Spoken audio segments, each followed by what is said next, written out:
কি রে মা, কেমন আছিস তুই? ভেবেছিলাম আর কোনোদিন তোমাদের বাসায় আসবো না, কিন্তু তোমাকে এত দেখতে ইচ্ছে হচ্ছিল না, এসেও পারলাম না। আস্তে আস্তে মনটাকে শক্ত করছি, একবারে শক্ত হয়ে গেলে আর কোনোদিন তোমাদের বাসায় আসবো না। এসব কি বলছিস তুই? হ্যাঁ, এ বাসায় আসবি না মানে কি? কি ব্যাপারটা কি? সোহেল ভাই মানা করেছে, বলেছে আর কোনোদিন যেন তোমাদের বাসায় না আসি। ওই পাগলের কথায় রাগ করতে হয় বল? বাবা মার একমাত্র ছেলে তো, আদরে আদরে একদম মাথায় চড়ে গেছে। এই যে দেখ, লেখাপড়া শেষ, অথচ কোনো কাজকর্ম করে না, সারা দিন শুধু ঘুমায় আর টইটই করে বেড়ায়। কাকে যে কি বলতে হবে কোনো কিছু চিন্তা করে বলে না, যা মুখে আসে তাই বলে। তাই তো দেখছি, না হলে কেউ এইভাবে মুখের ওপর বলে যে আমাদের বাসায় কোনোদিন আসবি না? আরে এই বাসায় আসবি না মানে এটা কি ওর বাড়ি নাকি? হ্যাঁ, ওকে যে এই বাড়িতে থাকতে দিয়েছে এটাই তো বেশি। ওর এই বাড়িতে যতটুকু অধিকার, তোরও ঠিক ততটুকুই অধিকার। জানি খালা, এই জন্যই তো তোমাকে এত ভালোবাসি। তোর বাবা ফোন করেছিল একটু আগে, বললো আমাদের সবাইকে কালকে যেতে তোদের বাসায়, তোকে নাকি কালকে দেখতে আসবে। কিন্তু আমি ওই ছেলেকে বিয়ে করছি না। কেন বিয়ে করবি না কেন?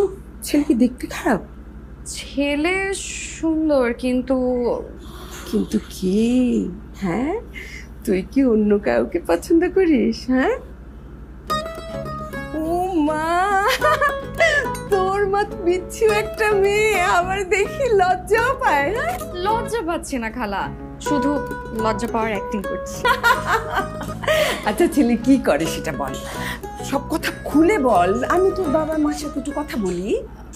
আসলে ছেলে আমাকে পছন্দ করে কি না, মানে ছেলে আমাকে পাত্তা দিচ্ছে না খালা, তাই আমিও কাউকে বলছি না।